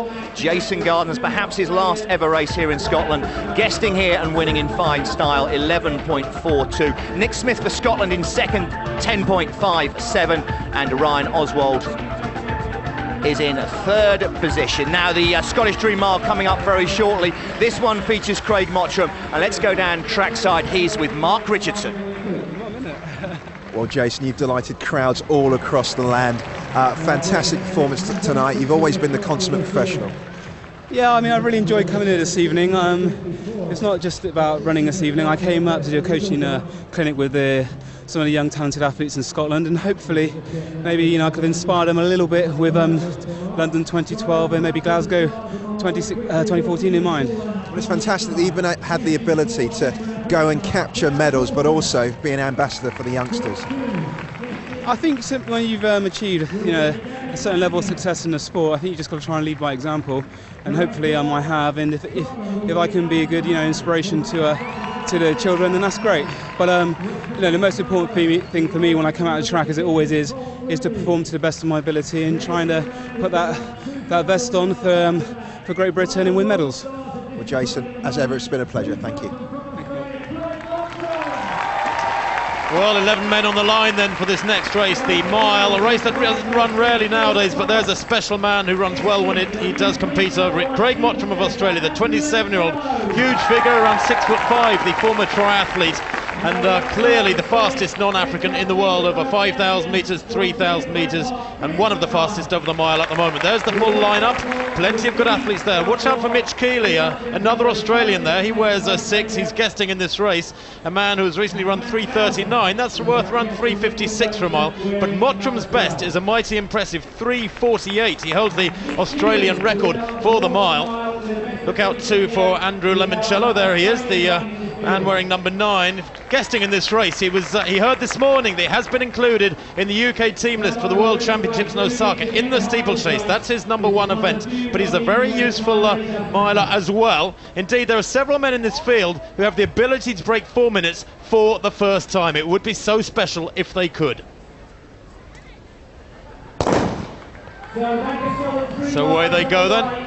Look out too for Colm Rooney of Ireland here. He's a 3:43 man at 1,500 metres. That's of course around 100 metres, the length of the straight shorter than a mile. So if you add on around 17 or 18 seconds to a 1,500 time at this level, you get their mile time. Colm Rooney then it is who leads at the moment, the 24-year-old. Set a personal best of 4:02 all of 4 years ago in Dublin, and clearly here is very hungry for a quick time. Would be lovely to see a sub-4-minute mile here. Last year, Alan Webb, the fastest in the world this year, ran here but couldn't break 4 minutes, Stuart, but it was a much windier evening. Yeah, Bruce Rayside of Scotland, the 25-year-old, is in second place. So it's Ireland and Scotland leading this race at the moment. Limoncello is there, interesting character, says he would love to break 4 minutes, in third place with a 5 club on his vest. He's 24, he's at Florida State University, he's our top steeplechaser, he's won the trials at the weekend, goes to Osaka in that event. So there's a real spread of ability in this race. Well, they've gone through 440 yards. That is the quarter mile, remember, not 400 metres, in 60.2. So Rooney setting this up wonderfully well for the rest of the field. The Clonliffe Harrier doing a great job. Rayside it is indeed in second place there. Bruce Rayside from Scotland, the 25-year-old. He too, one of my men who has a chance here of going under 4 minutes. His best is 3:42. That equates to around 3:59 for the mile. Now Mottram moving up down the back straight. 2.5 laps to run. And that's a big move from Mottram, who has decided to go with this. Remember, Mottram was well beaten by the great Kenenisa Bekele in Sheffield a couple of weeks ago, but he had been suffering from a slight hamstring problem for 10 days or so prior to that race, we later found out. So he's in second place now, Mottram, behind Rooney. And I'd really like, Stuart, to see somebody take over from Rooney here and help with the pace. Yes, indeed. And Mitch Keeley, the Australian, is in third place, as you say that. And they're all bunching now, which probably indicates it slowed down just a little bit. Hay is coming, Alistair Hay, with the development team. 4:24.25 is best. But remember, Mottram, as you said, a class act. He holds the Australian record, 3:48.98. That is wonderful running. 2:02 at 880 yards, so Mottram needs to run his second half here, and around 1:58. Negative splits at this sort of pace for him, not a problem at all, but it's still little Colm Rooney who leads the 24-year-old. Now Mottram hits the front with a lap and 3/4 to go. On his shoulder, Keeley there in the red vest, the Australian who's beginning to make it inroads towards world class. He recently won in Tallinn in Estonia in 3:39. 1,500 metres, so he's in second. Also making his self felt there is Andrew Limoncello, the 24-year-old, educated in the States at Florida State University till recently. Limoncello now in third spot, but the gap beginning to grow back to Keeley as Mottram just begins to wind it up. He's such a tall man, Stuart, you can't really tell when he accelerates because his stride is so long. Yeah, it's deceptive, isn't it? But he looks absolutely superb. But that he floated away from the rest with just 400 metres to go. And Limoncello needed to be a little bit closer if he wanted to get that 4 minutes. But it's just over 3 minutes at 13:20. Well, Craig Mottram here has got his head down, has kicked in very hard over the last 200 metres. 3/4 of a lap to go, 300 metres to run. Mottram's lead over Keeley has grown massively in the space of a half a lap. He leads by about 25 metres. He's got his head down now, and I'm sure we're seeing a sub-4 minute mile unfolding here in the Grangemouth Stadium, because he goes through with half a lap to run in around 3:28. Mottram then turning it on. He's got a big 2 miles at Crystal Palace this coming Friday, where he hopes to break 8 minutes for 2 miles. He leads to break 1 mile here, 4 minutes for 1 mile here. He leads now by fully 30 metres from Keeley and Limoncello. But watch the clock. He's got about 60 metres to go. 3:49. He's going to do it by a long way. He's looking relaxed now. He's eased off somewhat, has Craig Mottram. This is a wonderful display from Mottram. Crosses the line in 3:56. I got his last lap at 55. Keeley in second place, Limoncello in third. Rooney there comes home, some way outside 4 minutes. His reward for a very, very good effort through the first 3 laps was at a time of around 4:03, I should think. Well, certainly Mottram was completely in control of that race, wasn't it? He actually worked off the early pace that Colm Rooney, the Irish athlete, created, really. He's a 4-minute 2-miler, so at his very best. That was a couple of seasons or so ago, but that was good pace. And then, as you said, negative split, not a problem for Mottram. Let's just have a look at this. The margin of lead is considerable here, with Mitch Keeley, the other Australian, behind him. He got a PB recently, 3:58.45, so he's a sub-4 minute miler as well. Last lap, 55.67. What a performer this man is. He looks so very, very easy, Tim. Class act, a class act in every sense. He did, didn't he, look easy? And Craig has already got his breath back, I understand. Well, Craig, a sub-4 minute performance there. Fantastic. That looked like a very emphatic victory. Yeah, things are going really well. I mean, Friday night at Crystal Palace is the main goal for me in the next week. I've got to do 2 of those back-to-back, which will be tough, but Things are good. I mean, that's as good as I've run over the mile this year, so I'm happy with that. The atmosphere as you crossed the line, I mean, it was just electric. The crowd really responded to an inspirational performance. Yeah, that's right. I came here 5 weeks ago to do a launch for this meet, and they asked whether I'd run 4 minutes here, and I said, well, if you like, okay, I'll come and do it. But we're actually quite lucky with the weather. It wasn't as bad as I thought, and that was quite comfortable, so looking forward to a few days from now. And you've got to be really excited about the shape that you're in, because you're hardly out of breath. Yeah, that's right. I mean, in Osaka in 5 weeks over 5K, I probably have to run that for the last 4 laps of the 5K, so I'd want to be able to do it comfortably, and tonight was all right. It was a good blowout. I've trained hard the last few weeks, and I'll be hard to beat in 5 weeks, I can guarantee you. Well, best of luck in London, and of course in Osaka as well. Thanks very much. This is Pam Hughes in the high jump. The bar now, as you can see, has gone up to 176, had one failure at 173. Personal best stands at 179, so it's getting close to a best. Oh, and that's a superb clearance. First time clearance there. As you can see, just catches it with the back of her calves, but clears the bike, stays on. As you can see, goes into the lead. All these girls similar personal bests. And this is Rachel McKenzie. This would actually equal a personal best. You see, she's already had 2 failures to stay on in the competition. Must get this. Oh no, it's actually getting cold in the stadium now, and just didn't quite have the rhythm, and hit that with just about everything. Rachel actually finished in 2nd position. There you go, very polite, shaking the hands of the officials.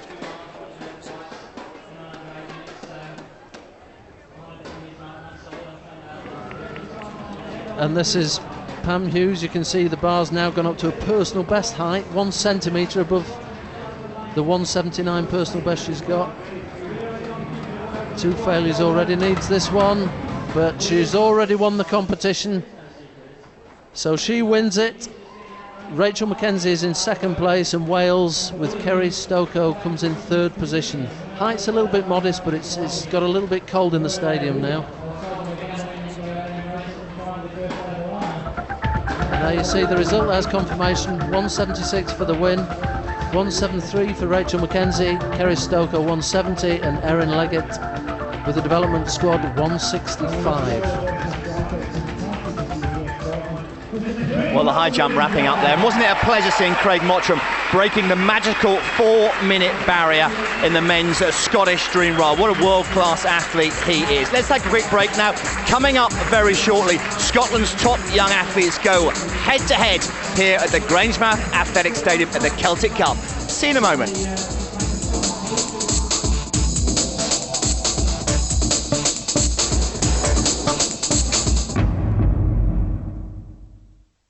Hi, I'm Steve Carell. Hello, Great Britain! My new movie, Evan Almighty, is a comedy, but it also has an important message about how each of us can make a difference for the environment. You could do something too, like planting a tree, using recycled paper, biking instead of driving. Bikes take up hardly any space and are kinder to animals. You don't often see cycle kill, do you? Now, got a better idea? Video it and send it to skycast.com. Skycast.com. Skycast.com. Right? Are you with me? It's gonna be a good day. Yes, it's a good day for singing a song. Funny, and it's a you good never day let yourself run out of for bachelor's moving along. beans. Yes, it's a good day. How can anything go wrong? It's Life a would good be day empty from morning without till bachelor's night. beans. You're from Ireland? Yeah. So you see these handsome devils over here? Huh? Well, the guys beside them are my friends. If you want me to stay, I'll be around. That's my new boyfriend. Yeah, but we're only talking. You have 2 choices. You can either leave now or stay and face the music. They're not great options, are they? What's going on, man?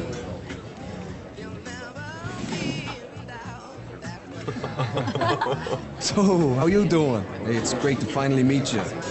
How long have you been going out with my sister? Your sister? Baby, you never told me you had a brother. Yes, I did. It's never just A or B. There's always C. Carlsberg. Probably the best lager in the world. With Allianz Comprehensive Motor Insurance, you get breakdown assistance and an accident and emergency service as standard, plus windscreen and bonus protection, which means you drive with confidence. You want all this? With Allianz, you've got it. Allianz, motor insurance from A to Z.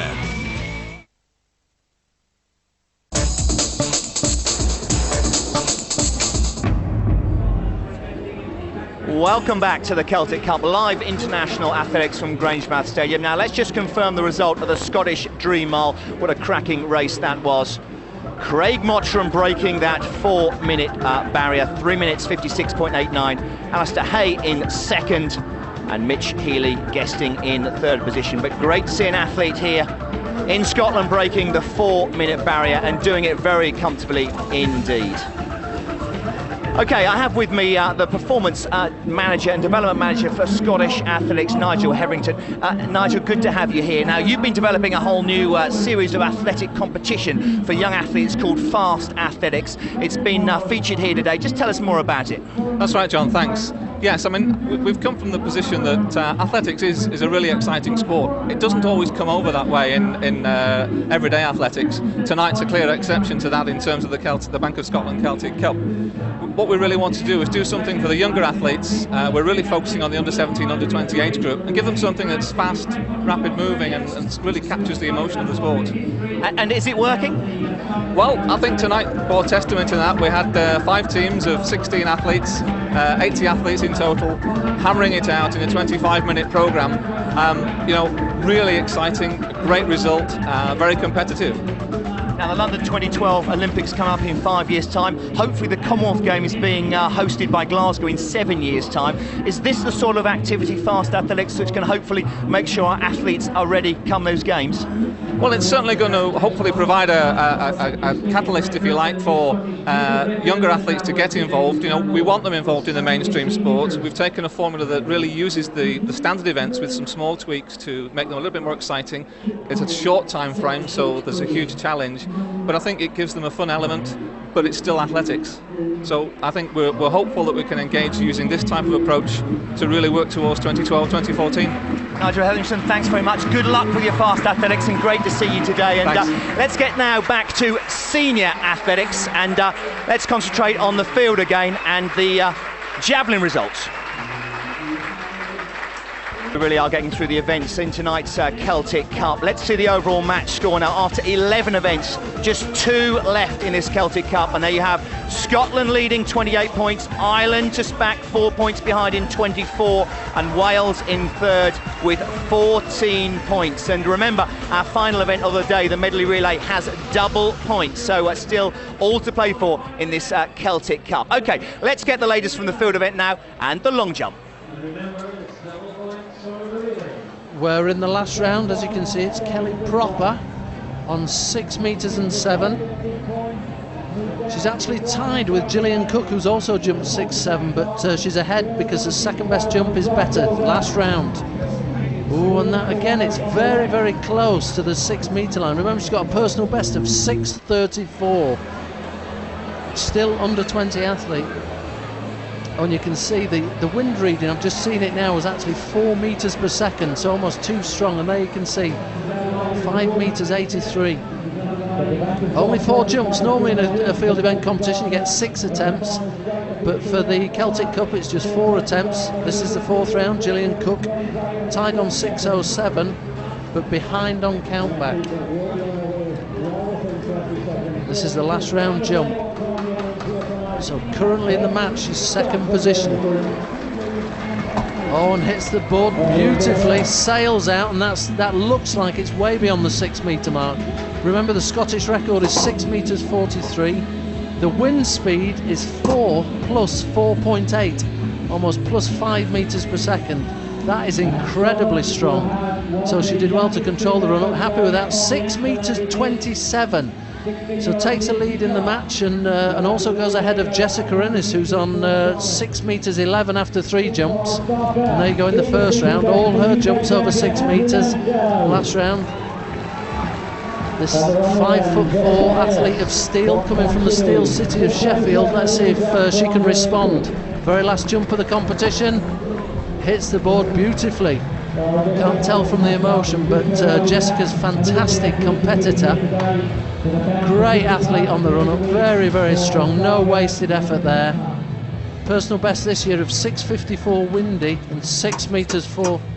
And there you go, 6 metres 30 with a wind of plus 4.4 metres per second. Here's confirmation of the result. Jessica Ennis wins, but obviously as a guest, she doesn't get the points. So then Gillian Cook, 6:27, fantastic last round. Kelly Proper, 6:07, and Jaden Nimmo, the 16-year-old, 5:79, and bringing up the 5th place. It's Granville from Wales with 5:61, but very, very difficult conditions for the long jump. Well, Jessica Ennis coming back from that defeat in the 200 metres to win the women's long jump. Don't go away, we've got the final event of the evening coming up very shortly. See you in a couple of minutes.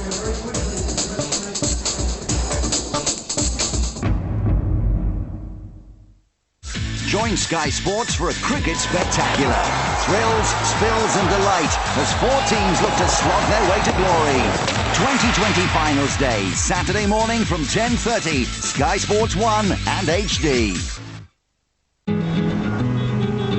I do the croissant, I shuffle to my baby's house. I stick my key into the door, I'm like a laboratory mouse. Do the croissant, I shuffle to my baby's house. No need to tussle, no need to fussle. I do the croissant, I got a gal that lives real close, you know, I got a gal that lives real close, and that's the best thing in the world's like French toast. So won't you get a slice, it's nicer than the whole loaf. No need to tussle, no need to fussle, I do the croissant high. Before overtaking, check that the way ahead is clear. Check in your mirrors to ensure it's safe to overtake. Signal clearly and in plenty of time. Move out when it's safe to do so, front and rear. Make a final check when you're in position, before you accelerate and commit yourself to the maneuver. Accelerate and overtake without delay. When you are well past, move in smoothly. Only move back when you can see the overtaken vehicle in your centre mirror. Never cross a continuous white line to overtake, and always expect the unexpected.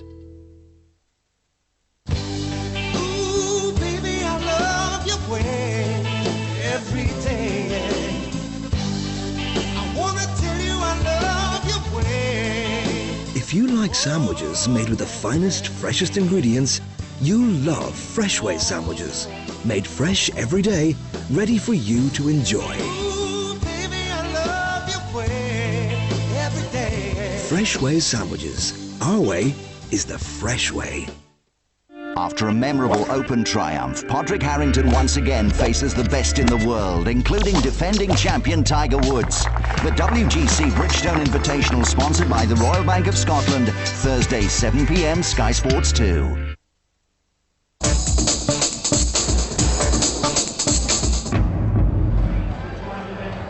Welcome back to the Celtic Cup, live from Grangemouth Athletic Stadium. Now let's start by just correcting the men's mile result. There was a mistake in that mile result that came through initially. That is the correct result. Craig Mottram breaking the 4-minute barrier. Mitch Keeley also guessing for Australia in second, and Lemoncello in third position in that men's mile. And let's look at the Celtic Cup overall match result as well, with just one event to go. That's the medley relay. That's where we are at the moment. Well, Scotland, they're in a commanding lead, 31 points from Ireland in second, 26 points, and Wales in third in 15 points. Now, I've been joined by Alan Wells, again, former Olympic 100-metre champion. Alan, good to see you. What's impressed you so far tonight? Well, I think Lee McConnell's 200 was very good, and the mile was excellent as well. It's world class, you've got to say, and but it's nice to see some good performances from Scottish athletes. And having the Celtic Cup here in Grangemouth is inspiring for the Scots, you know. It certainly is. We're going to finish tonight with a medley relay. Yes. Just explain how that works. I don't know. I ran a few, and I won 2 Scottish medley relays. I ran the 400, there's 2 200s and I think an 800. So you work that one out, John. Well, it should be a cracking conclusion to this Celtic Cup. Let's go to the commentators in this final event. Well, we'll give some sort of explanation to this once they get underway, but certainly there is the lineup. Lane 3, lane 1 and 2 not being used. Ireland in 3, Scotland in 4, Wales in 5, and the Bank of Scotland development team in lane 6. Well, it'll be a 400 metres first leg. Then the second leg will be for the men over 200 metres, but they will run the first bend of the second lap in lanes, and then they'll break at the beginning of the back straight. So I can't wait for the changeover when they come to the normal 200-metre mark, because the second 200 metres will all be undertaken by the second 200-metre runners for male runners. Then the last leg will be an 800 metres, and we're back to the women. So for Ireland here, that's Elaine McCaffrey. She will run the 400 metres, and she will hand to David Hines and Brian Doyle. And then Chiara Everard will run the last leg, the 800 metres. So let's have a look at the Scottish quartet. Kerry Easton, of course, well known. Kerry Easton, she's returned from injury. Saw her miss the entire 2006 season. Got a 400 best of 52.44. She's a relay, experienced in relays. She goes to Nick Smith, and then Jamie Cull, and then Lindsay Sharp. We'll catch up on the other teams in a moment. We'll let them get underway, and then we'll bring you up to date. That's Emma Kemp there for the development side, and inside her is Anwen Rees for Wales. And so 400 metres, the first leg. Double points for this, 6.42. So it's very, very important indeed. The stagger is quite big, as one expects in a 400 metres of this kind. And all of a sudden, for Wales there, Anwen Rees is going very strongly indeed. And I would expect, right on the outside, I would expect Kerry Easton, rather, the Scotswoman in the middle, second from the right of your shot, also to perform quite well here. Yes, it's an interesting event, this, Stuart. Very, very rarely seen in the UK. It's far more common in the USA, but this looks very tight, doesn't it, at the front end there, with the Scottish athlete going well. Yes, Kerry Easton looking very strong. She's a 52.4 runner. That's international class running over one lap, and she's going to hand over here with a very, very useful lead indeed. Well, we're talking about the competition overall, and Ireland well down at the moment, and that's Elaine McCaffrey. Now then, we're going to go for 200 metres now, and David Hines for Ireland, Nick Smith for Scotland, and Nick ran very well in the 100 metres. He came second. Now they've got to run in bends for the first part, the first bend, and you watch them cut to the inside. And then it's going to be very, very interesting to see the changeover. So Scotland lead, Wales in second place, Ireland in third, development in fourth. And it's a big lead Scotland have got. And Jamie Cull takes over. So, Tim, it's hotting up, but Scotland miles in the lead. Well, it's an unassailable lead. I mean, Scotland need to drop the baton and fail to finish the race to not take the Celtic Cup. That's the fact of the matter. Huge lead here from Scotland as they come down the home straight with just the 800 metres to run now, and it should be a formality. Although 2 laps, Stuart, who knows what can happen. Yes, indeed. Well, Lindsay Sharp goes off for Scotland. And Lindsay Sharp was 800 metres semi-finalist at the World Youth Championships in Ostrava. She's the daughter of former Scottish and Great Britain international sprinter Cameron Sharp. Commentated on him a few times. An 800-metre runner, Carol Lightfoot. So this is the young woman who has the, about 40 metres lead. Now, for Ireland, we've got Chiara Everard. And it's very, very early, but that is a very big lead. So Scotland 1, Ireland 2, Wales 3, the development squad in 4th place. I can't see her being caught. The gap is probably 50 metres now. Trying desperately to get back on terms with this young athlete, Lindsay Sharp. She's a 2.6 athlete, though. That's very classy running indeed for a youngster. And she comes through now with just over 1 lap to run. Everard of Ireland trying desperately in this final leg for that Irish quartet to make inroads. But the gap is still 40 or 50 metres to it with a lap to go. Yeah, 400 metres to go for Lindsay Sharp. Enjoy this. Chiara Everard then with 400 metres to go, and then the development team, that's Kirsty Hunter. Kirsty from the Falkirk and Victoria Harriers. She takes over the baton ahead of the Welsh athlete, Katie Parker, who really had an awful lot of work to do after the 200-metre runs. But I'm just looking, it's 50 metres still, and there's just over 200 metres to go. Well, she glances up at the big screen at the end of the stadium in front of her there, does young Lindsay Sharp, and she will see that she's got a very, very comfortable cushion behind her, back to Everard of Ireland, who actually herself knows under a bit of threat from the development team athlete Kirsty Hunter here. She's only a 2:10 athlete, is Kirsty Hunter, but she's beginning to gain on the Irish athlete. Well, Lindsay Sharp then. Just look at the Irish team. Everard now being passed by Hunter. for the development squad. It's Kirsty Hunter, but this is a very good win by the Scottish athlete Lindsay Sharp. Kerry Easton, Nick Smith, Jamie Cull, Lindsay Sharp, the quartet that have brought the Bank of Scotland Celtic Cup home. 3:45.44. Ireland second, the development club team in third place, and then Wales in fourth place. So just repeat that time, 3:45.44, but the times don't matter really. It was double points. Scotland were in the lead before this overall, and they've extended their lead even further now. That was a tough old 800 metres, but when they were so far ahead, Lindsay Sharp, but having said that, Sharp looked pretty good to me.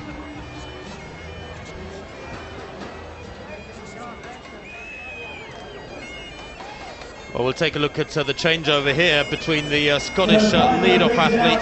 That, of course, was Kerry Easton, Nick Smith in over 200 metres. Now, I wrote earlier on today that the rules for this particular medley relay suggest that the changeovers can be flexible. That is, the rules that are normally adhered to very, very strictly don't have to be in this case. Well, certainly the athlete there, that's the second 200-metre athlete, the male athlete, so that's okay for him to cross over the line. They're already on the inside line. Quite right. So there's the handover, and that's the handover from Jamie Cull to Lindsay Sharp, and that's Abidawali Ademeyewu for Wales, just getting out of the way if he can. Everard from Doyle, and Parks for Wales, Katie Parks. But that's a relaxed look on that face, a very competent young woman, and Dad must be proud, so must Mum. She looks as though she's got a future in this. You say at 2.6, oh, she's got a lot to improve, but I'm sure she will. She's not that old. Well, her dad was a European silver medalist at 200 metres, and her mum a world-class 800-metre runner, so perfect pedigree there for young Lindsay Sharp, who brought the Scottish squad home victorious in the medley relay. So congratulations. It looks like Scotland has once again won the Celtic Cup in 2007, retaining that trophy from last year. And well, it's been a super night, hasn't it, here in Grangemouth. The trophy is about to be presented. We're just waiting for the final confirmation of the result.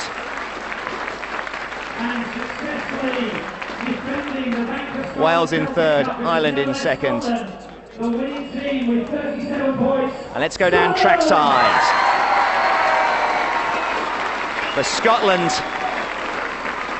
and there's Lee McConnell, the captain, who once again lifts the Celtic Cup, victorious for the second year in succession. So congratulations to her, and congratulations to the Scots. A fine team performance, winning on their home track.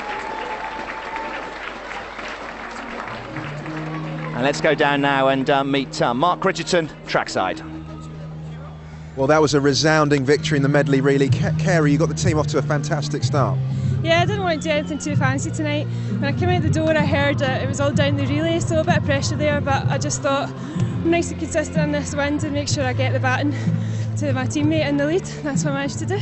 Now, that performance actually secured Scotland the Celtic Cup. How do you feel about that? Yeah, it was really good. It's nice that it's here, it's at home, and like there's a big crowd and everything, and it makes it feel really special when you've got everyone behind you. It's really good. And what do you think a meeting of this level and this stature means to Scottish athletics? Yeah, it's excellent, you know, to bring a meeting with all these excellent international athletes. You know, it's just superb that Scotland can host something like this. And it just gives you an idea of what Glasgow 2014, the Commonwealth Games, if it's a successful bid, how good it could be. Well, excellent, yeah, definitely. I mean, this event shows that Scotland are passionate about athletics and want to drive it forward, and I think if we get the 2014 Games, it'll be unbelievable, yeah.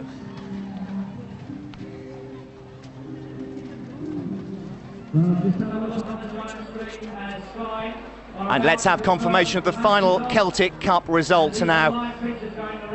Scotland winning, there you go, Scotland winning 37 points, Ireland in second at 30 points, and Wales in third, 17 points. So congratulations to Scotland. And let's just have a final word with Alan Wells and Liz McColgan. And Liz, a super night of athletics. It was, and even more super because we won again. So it was really good. No, it was a fantastic night. I mean, we've got a Scottish team that's full of developing athletes as well, which is the most important thing as well. It's a good mix of athletes that we've got tonight.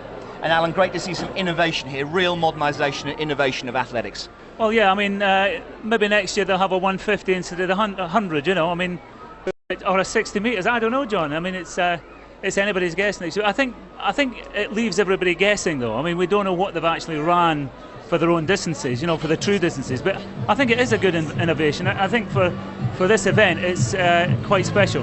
And Alan, athletics, does it need to modernise? Does it need to keep moving with the times? We always have to. I mean, as individuals, we have to. And I think this has taught them tonight, probably given them a wee bit more experience, a wee bit insight into what they've got to do for the future. And Liz, this event here to stay? It's definitely here to stay, and it's putting the fun back into the athletics. You've seen it tonight, the kids with their banners, and they've got flags around them, they're dancing to the music, and it's putting fun back into our sport, which we need. Liz McColgan, Alan Wells, thanks very much. Thanks. And congratulations to the Scots retaining their Celtic Cup title they won for the first time last year. I do hope you've enjoyed this innovative event. It's been some really exciting athletics here from Grangemouth. From all of us, thanks for joining us. We look forward to seeing you soon. Goodbye for now.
More sport, news and views at skysports.com.